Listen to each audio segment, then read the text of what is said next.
السلام علیکم ورحمۃ اللہ وبرکاتہ۔ بسم اللہ الرحمن الرحیم۔ محترم دوستو، امید کرتا ہوں کہ آپ تمام دوست خیر و عافیت سے ہوں گے۔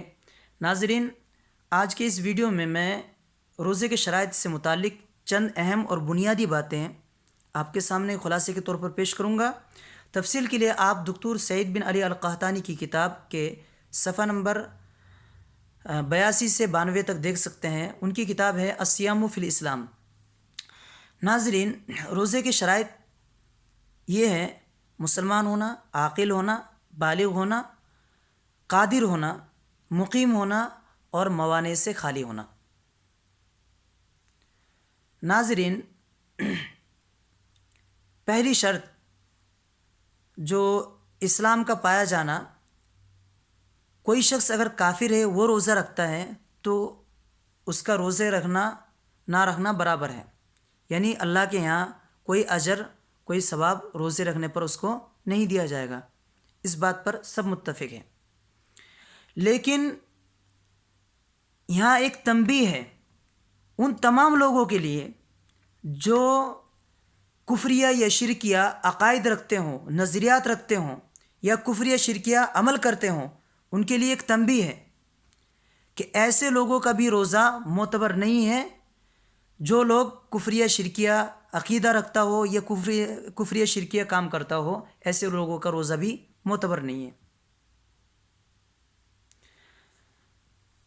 مثلا مسلمانوں کا ایک کافی بڑا طبقہ جو شروع رمضان سے آخر رمضان تک پابندی کے ساتھ روزے کا اہتمام کرتے ہیں، لیکن نمازوں کی پابندی نہیں کرتے، تو ایسے لوگوں کا روزہ جو نمازوں کی پابندی نہیں کرتے ہیں، نماز چھوڑتے ہیں، راجح قول کے مطابق روزہ مقبول نہیں عند اللہ۔ ان کو روزے رکھنے کا کوئی فائدہ نہیں جو لوگ نمازوں کی پابندی نہیں کرتے۔ ناظرین، افسوس کا مقام یہ ہے، بلکہ تعجب کا مقام ہے کہ دن بھر کھانے پینے سے بچ رہا ہے، بھوکا پیاسا رہ کر اتنی بڑی قربانی دے رہا ہے، اور اس کے باوجود نماز پڑھنے کے لیے تیار نہیں۔ تو جب اتنی بڑی قربانی دے رہا ہے تو نماز بھی پڑھ لیجئے تاکہ آپ کا روزہ عند اللہ مقبول ہو، اور روزے کا جو مقصد ہے تقوی کی صفت پیدا ہونا، یہ آپ کو حاصل ہو سکے۔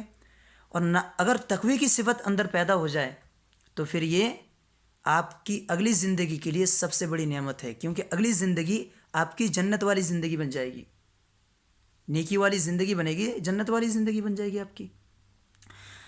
تو ان تمام اعمال سے جو کفریہ شرکیہ ہے یا عقیدے جو کفریہ شرکیہ ہے، ان سے بچنا مسلمانوں کے لیے لازمی اور ضروری ہے۔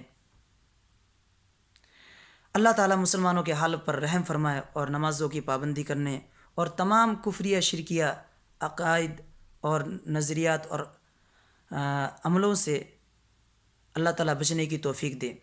ناظرین، اگلی شرط ہے عقل کا ہونا، یعنی جو شخص روزہ رکھ رہا ہے اس کو سوجھ بوجھ بھی ہو، وہ سمجھتا بھی ہو، سمجھدار ہو، اس کو عقل بھی ہو۔ اگر دیوانگی یا پاگل ہے، مجنوں ہے، ایسے شخص کے اوپر روزہ فرض نہیں ہے۔ اسلام کے باقی فرائض بھی ایسے شخص پر لاگو نہیں کیے جاتے، یہ بھی لاگو نہیں ہوگا۔ یہاں پر قابل توجہ بات یہ ہے کہ کوئی شخص روزہ رکھ لیا ہے، صحیح ہے، اس کے دل و دماغ صحیح ہے، پاگل نہیں ہے۔ اب روزہ رکھنے کے بعد کوئی سخت کام کر لیا، یا پھر دھوپ میں نکل گیا، یا بھوک لگنے کی وجہ سے، یا کوئی اور کمزوری کی وجہ سے، بیماری کی وجہ سے اس کے دماغ میں اس کے اوپر بے ہوشی طاری ہو گئی، اور اس قدر بے ہوشی طاری ہوئی کہ اسے پتہ ہی نہیں تھا کہ مجھے کون اٹھا کر لے گیا، میں کتنے دیر بے ہوش رہا، میرے ساتھ کیا کیا معاملہ کیا گیا، اسے کچھ پتہ نہیں۔ تو ایسے شخص کا روزہ بھی ٹوٹ جائے گا اور وہ اس روزے کا قضا کرے گا۔ اور ہوش آنے کے بعد پھر ایسا نہیں کہ وہ کھاتا پیتا رہے، بلکہ افطاری تک وہ کھانے پینے سے بھی بچا رہے اور اس روزے کا قضا دے۔ بالغ ہونا، ناظرین، اسلام کی ایک بڑی خوبی یہ ہے کہ یہ زبردستی کوئی چیز نہیں تھوپتا ہے۔ کہ آپ کو یہ کرنا ہے، زبردستی نہیں، بلکہ جب تک اس کام کے کرنے کا اہل نہ ہو اس وقت تک کوئی کام، کوئی ذمہ داری اسلام نہیں سونپتا کسی کے اوپر۔ یہی وجہ ہے کہ بچہ بھوکا پیاسا نہیں رہ سکتا ہے، تو اسلام نے بچوں کے اوپر روزہ رکھنا لازمی نہیں قرار دیا۔ تو جب یہ بالغ ہو جائے، یعنی بالغ ہونے تک انسان کے اوپر برداشت کرنے کا مادہ، روزہ رکھنے کی صلاحیت، اسلامی اوامر کو انجام دینے کی خوبی انسان کے اندر پیدا ہو جاتی ہے، تو تب جا کر وہ اسلام بھی مکلف بناتا ہے اور پھر اس کے لیے وہ کام کرنا فرض قرار دیتا ہے۔ تو روزہ رکھنا بھی بالغ کے لیے فرض ہے۔ بلوغت کے جو علامت ہے وہ شرمگاہ کے آس پاس بال کا اگنا، یا احتلام کا نکلنا، یا پھر 15 سال مکمل ہونا۔ اور اگر لڑکی ہے تو ایک شرط زائد ہے، وہ ہے کہ حیض کا آنا۔ اگر کوئی بچہ دن میں روزہ رکھتا ہے اور دن کے کچھ حصہ گزرنے کے بعد دوپہر کو، شام کو اسے احتلام ہو جاتا ہے، بالغ ہو جاتا ہے، تو اب اس کا یہ روزہ معتبر ہے یا نہیں، اس سلسلے میں علماء کرام کے دو رائے ہیں۔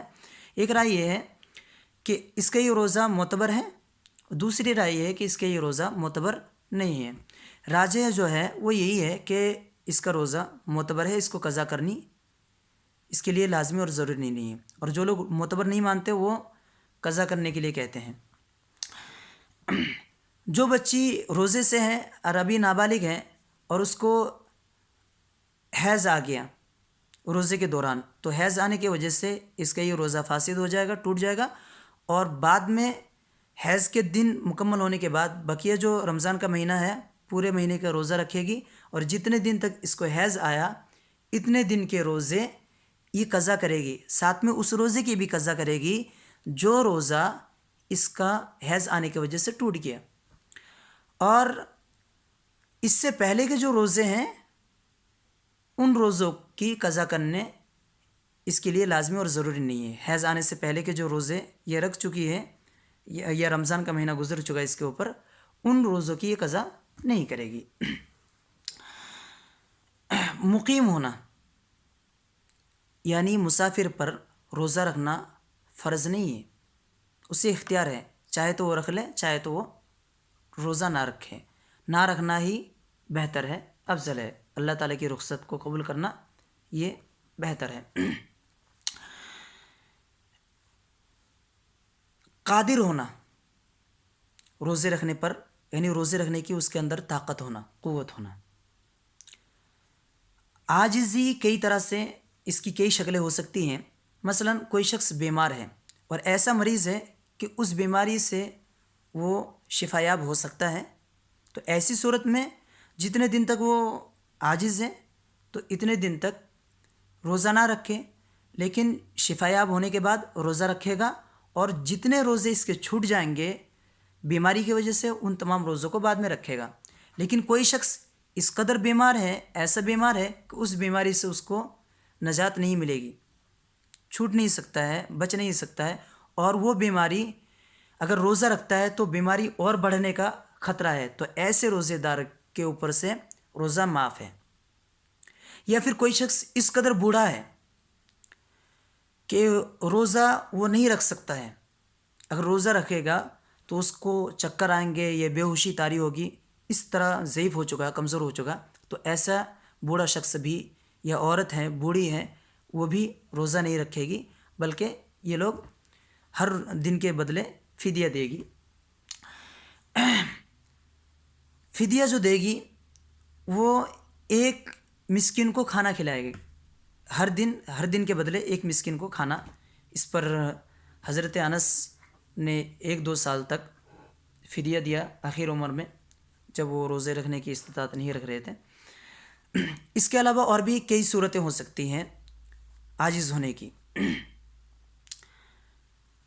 کوئی شخص موانع سے خالی ہونا، ان میں کئی چیزیں ہیں۔ ایک یہ ہے حیض کا آنا، نفاس کا آنا، یا پھر حاملہ ہونا، یا مرضیہ ہونا، یہ چاروں کے چاروں موانع میں شمار کیا گیا۔ بعض لوگوں نے 2، بعض لوگوں نے 3، بعض لوگوں نے 4 شمار کیا۔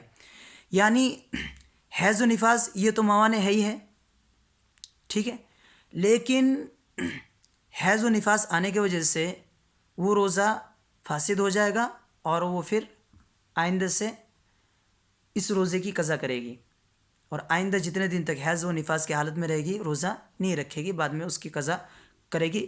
کب تک کر سکتی ہیں؟ اگلے رمضان آنے سے پہلے تک کر سکتی ہیں، لیکن بہتر یہ ہے کہ جتنا جلدی ہو سکے کر لیں۔ اور اس میں بھی افضل یہی ہے کہ اگر وہ لگاتار رکھتی ہیں تو یہ زیادہ افضل اور بہتر ہے، ضروری نہیں ہے، چھوڑ کر بھی رکھ سکتی ہیں، بیچ میں 1-2 دن کا گیپ، ہفتے بھر کا گیپ دے کر بھی رکھ سکتی ہیں قضا روزے۔ مرضیہ جو عورت دودھ پلا رہی ہے، اس کو اگر یہ خطرہ لگے کہ بچہ اگر دودھ پلاتی، اگر روزہ رکھتی ہوں تو بچے کو خطرہ ہے، اس کی صحت پر اثر پڑے گا اور دودھ نہیں آ سکتا ہے، تو ایسی صورت میں وہ کیا کریں؟ روزہ نہیں رکھیں، بچے کا صحت کا خاص خیال رکھیں۔ تو ایسے یہ تو بعض لوگوں نے